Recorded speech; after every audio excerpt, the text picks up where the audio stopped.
एक गरीब बाप की आखिरी चिट्ठी। एक छोटे से गांव में रामलाल नाम का एक गरीब किसान रहता था, जिसने अपनी पूरी जिंदगी मेहनत करके बिताई।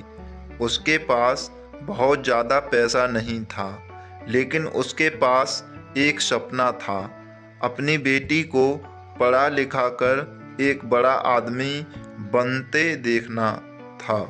रामलाल दिन में खेतों में मेहनत करता, फटे पुराने कपड़ों में भी अपनी बेटी सीमा की किताबों के लिए पैसे बचाता, लेकिन किस्मत को कुछ और ही मंजूर था।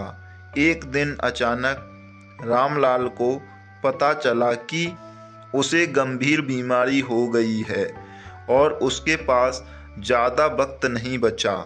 जब रामलाल को लगा कि अब वो ज़्यादा दिन नहीं जी पाएगा, तो उसने अपनी बेटी के लिए एक चिट्ठी लिखी और तकिए के नीचे रख दी। जब सीमा को यह चिट्ठी मिली तो उसके हाथ कांप रहे थे, आंखों में आंसू थे।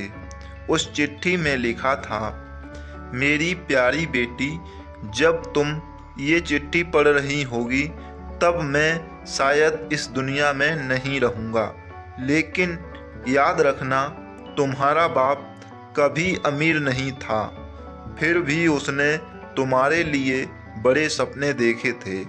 मैं तुम्हें सिर्फ एक चीज़ देकर जा रहा हूँ, मेहनत और हिम्मत। लोग कहेंगे कि तुम गरीब की बेटी हो, लोग तुम्हें कमज़ोर समझेंगे, लेकिन तुम कभी हार मत मानना।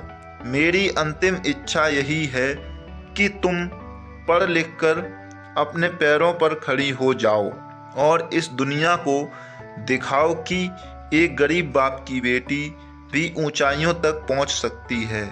अगर कभी तुम्हें लगे कि तुम हार रही हो, तो अपनी मेहनत को याद करना और मेरे इन शब्दों को दोहराना, मैं हारी नहीं हूँ, मेरे पिता की मेहनत आज भी मेरे साथ है।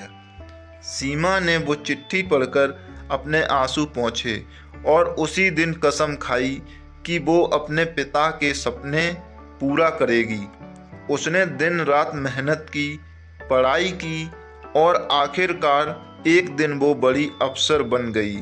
जब उसने अपने ऑफिस की पहली कमाई अपने पिता की कब्र पर फूल चढ़ाए, तो उसकी आंखों में आंसू थे, लेकिन दिल में गर्व था, क्योंकि आज उसकी मेहनत ने एक गरीब पिता के सपने को सच कर दिया था।